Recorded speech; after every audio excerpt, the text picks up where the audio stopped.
Vinery Stud Stakes over 2,000 metres, and it's for the 3-year-old fillies. Our mounting yard is brought to you by Harvey Norman. Shop with confidence. If you need advice, they're there to help.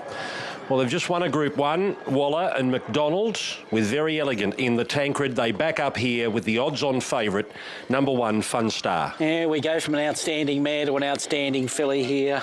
She's got conditions to suit. Every indication 2,000 should pose her no issue at all, and with a trouble-free run, she will be hard to beat.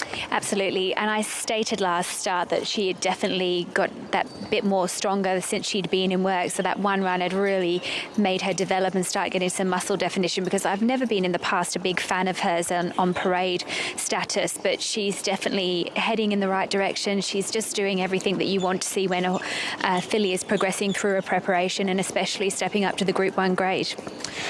Probabile, the arch rival, Kerrin McAvoy and Jamie Richards. Oh, I thought she showed great courage, appearing not comfortable on the heavy last start. This is a little bit drier than last time, which is 1 tick. I would have preferred, I think, her on a dry track here, which would make this contest very interesting, but she's still the danger. Yeah, physically, this is a filly who you sort of would always pick over Fun Star. She's got lovely rounded hind quarters. She's got a lovely deep shoulder. She's deep girth as well, and she's got a great walk on her. She's a lot more settled than she was last start. She seems as though she's definitely ready for that step up in trip. She was quite full of herself and bouncing around the yard last start when she ran in the far lap. So definitely more settled and more tractable, and she's obviously going to run very well. Number 3 is Missile Mantra, Brenton Avdulla for Peter and Paul Snowden. Yeah, it's a hard race to pull apart, that Kembla race. You can make excuses for a lot of runners, and this filly was stuck wide. She did start favourite in that race. The previous run in the surround wasn't bad, and so I just thought maybe the soft track is a little concern for her.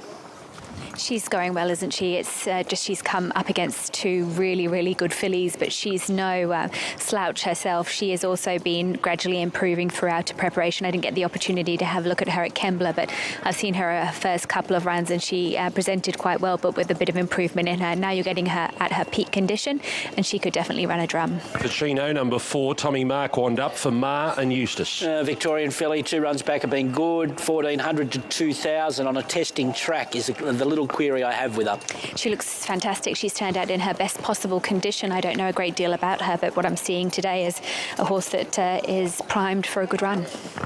Asiago, number 5, Hugh Bowman rides for James Cummings. Did get the breaks winning at Kembla, but at least she showed a turn of speed, and now she's third up after a mile win. She does profile okay, but needs things to go her way. She presented well first up into the campaign, and I didn't get the opportunity to see her last start, but she's definitely taken a lot of improvement from that first up run going into this third run, this campaign, and you couldn't knock her performances the last couple of runs, and she should run well. Number 6, Subpoenaed, Tommy Berry, Chris Waller. Well, they're going to try and ride her closer from a better draw today. I thought she was excellent considering the circumstances at Kembla, where she got a mile back, and it was a hard race to make up ground, a hard day to make up ground in. So, yeah, most people have her pretty well third pick here. Yeah, she's been definitely gradually improving throughout this preparation. And I said this time around she'd come back a bit more physically stronger, and then you can see that in the way that she presents today. So she has to be a chance. Game of Thorns, number 7, Jason Collett, Chris Lees. Yeah, I catch you with no cover in that same race. That Kembla Grange Classic might be underrated, and I can't dismiss her at odds. Yeah, no, she is another one who's turned up in her best possible condition. It's just whether she's up to a couple of really good fillies. Number 8, the third of the Waller runners, Nudge, Nasrullah.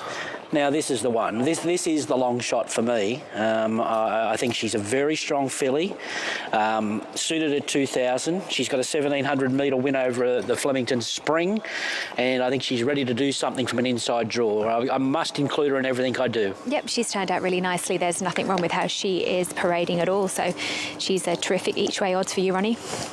The Gay Waterhouse Adrian Botyard, they're looking for 3 Group 1s on 3 consecutive weekends. Cotabatiro in the Coolmore, and of course the slipper with Farnan. Can it keep going? Shout the bar, number 9, Adam Hieronymus. Well, she was outstanding, going from 1,150 to win that mile at Kembla, and now 2,000. Any other stable than this, I'd say no, but they can do some good things when Gay steps them up in ground. She looks great, and I am not underestimating her at all today, because I've seen her through the midweeks and seen how she's presented each time, and she seems to get physically stronger, which is a good sign that she's thriving in between her runs. And she's obviously a horse that likes to be up on speed, making her own luck, so she has a lot of ticks next to her name, and the fact that she's looking so well today, she has to be highly regarded. Contrition number 10, Sam Clipperton rides for Mick Price and Michael Kent Jr. Yeah, look, doesn't look to have the right form, but this stable wouldn't have her here unless they think she'd be compatible. Look out she doesn't run a nice Oaks trial. Yeah, she's quite lightly framed. She does look more like a staying type than anything else, and she looks as though she will probably be at her peak today and therefore go forward and run quite well later on throughout the autumn. Aspect ratio number 11, John Sargent, Tim Clark. Yeah, similar.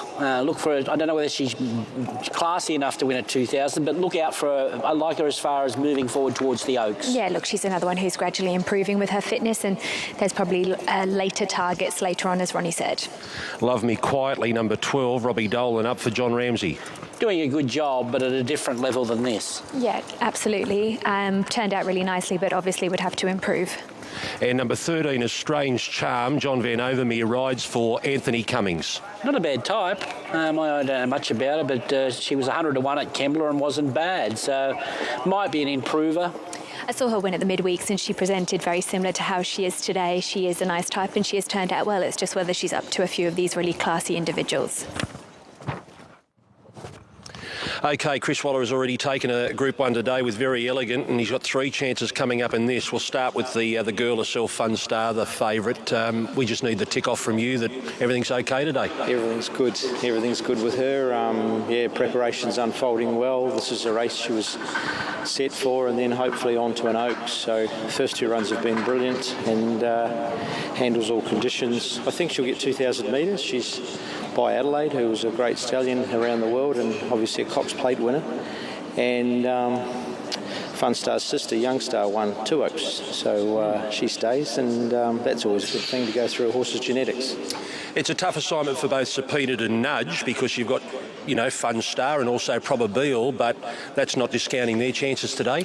Yeah, it's a Group 1 race. It's so valuable for any one of the fillies if they're to place in it. So we've got another 2 in there, and look, you can make a case for each of them. Subpoenaed's runs have been very good. She's been drawing wide and getting too far back and storming home well, and she's been set for the race as well, but obviously not expecting to take on a Fun Star and Probabile year, which looks a stellar year. So Nudge very much the same. She was a 1,700 or 1,800 metre winner during Cup Week at Flemington, and she's come back really well, and she's paying a lot more than Subpoenaed, yet her run wasn't much different. She got home well without getting much luck at Kembla last start. Good luck here. Thank you.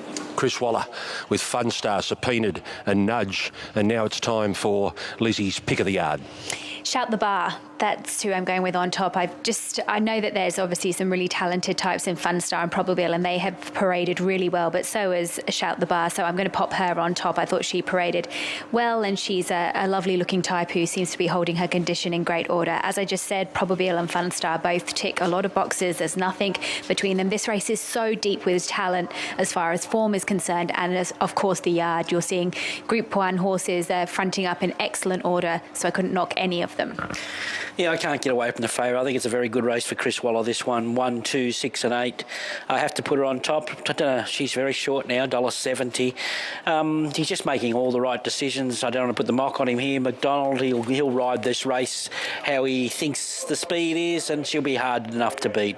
Probabile, wouldn't be surprised if they're more aggressive and keep their eye on a lot closer to Fun Star today, with McAvoy keeping an eye on her. And then the other Chris Waller pair, Subpoenaed and Nudge. I think Nudge is really good odds here. 1, 2, 6 and 8, Glenn. Yeah, we're into 170, Ronnie. 185, 180, 170 now. Clear favourite as she has been. She's a $3 favourite for the Oaks at the moment. Probabile on the second line of betting has been $4.40 on the bounce. $4.40, $4.60, $4.40, $4.60. Only 2 runners under $11. Those 2 fillies there. Subpoenaed, 9, 10, 11. Shout the Bar's been the biggest firm all day in the race. 26 into 15 throughout the day. A big jump then to Asiago and Facino 26 a pair. Missile Mantra 31. Game of Thorns and Nudge 34 a pair. All other runners are $151 and longer as they arrive at the barriers for the Vinery. 170 the favourite Fun Star. Shout the Bar just flicks out to 16. Probabeel 460. Subpoenaed 11. All other runners $26 and longer, Greg. McDonald and Waller combined to win this race last year with Very Elegant, who he just saw win the Group 1 Tancred. They've got Fun Star here. The Probabeel Fun Star clash continues. Round 1, Fun Star in the T-Rose. Round 2, Fun Star in the Flight. Round 3, it was Probabeel with Revenge first up when Fun Star was first up in the Surround. And then clash number 4, it was Fun Star back on top of Probabeel in the far lap. So it's 3-1 at the moment. Fun Star, the advantage over Probabeel.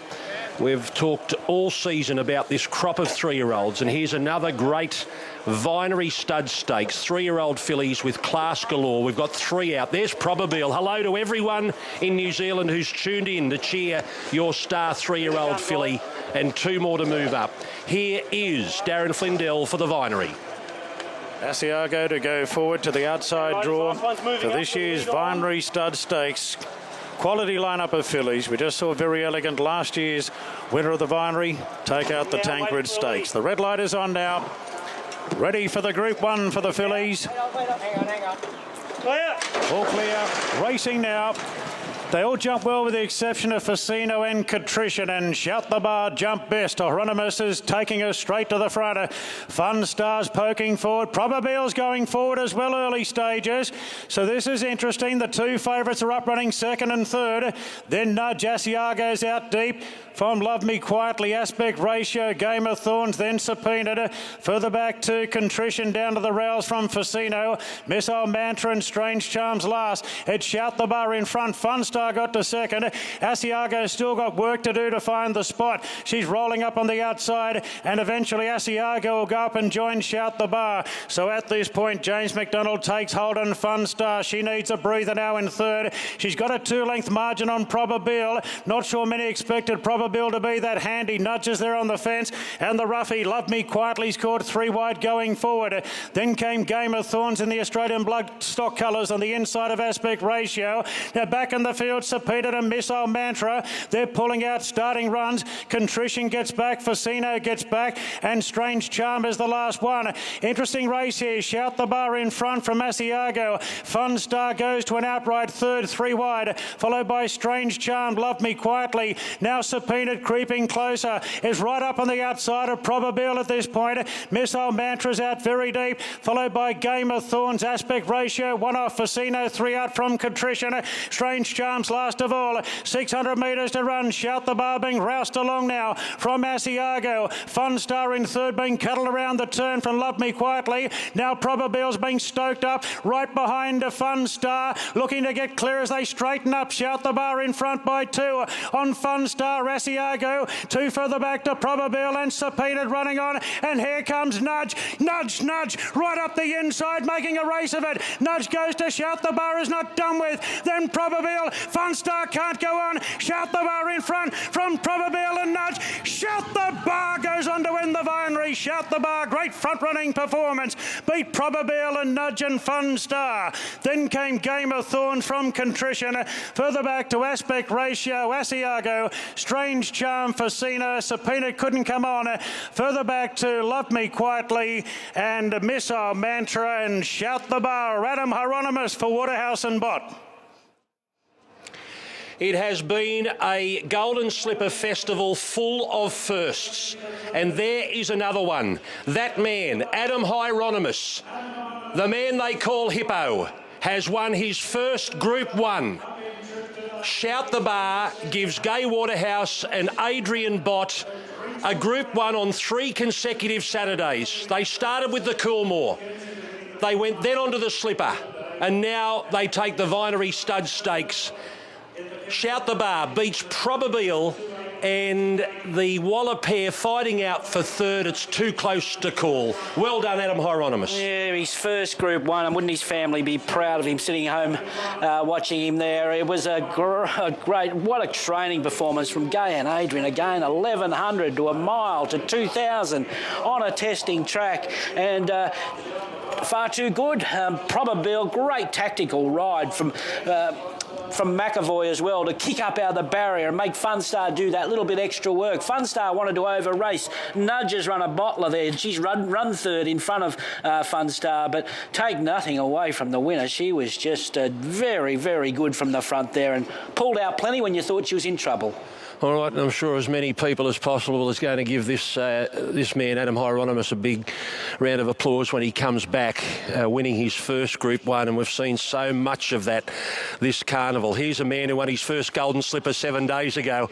Adrian, congratulations to you and Gay. 3 Saturdays in a row now, Group 1s. It's been a wonderful carnival for your stable. No, it's been fantastic. You know, look, obviously just so happy for everyone involved, the team behind us, and the owners have given us so much support. Everyone's worked hard at this period to get the results, and done so more than Adam Hieronymus, and obviously very, very happy for him, you know, with his first Group 1. And, he puts in a lot of hard yards, and look, he did a fantastic job on this filly all the way through, but particularly today he kept his cool and got the right run while everyone was sorting their positions behind him. Tell us the story about Shout the Bar and how you've gone from a midweek 64 to running second in a Kembra Grange Classic to a Group 1. Yeah, look, it's been amazing progression from her. Obviously, she's shown us plenty of ability this campaign.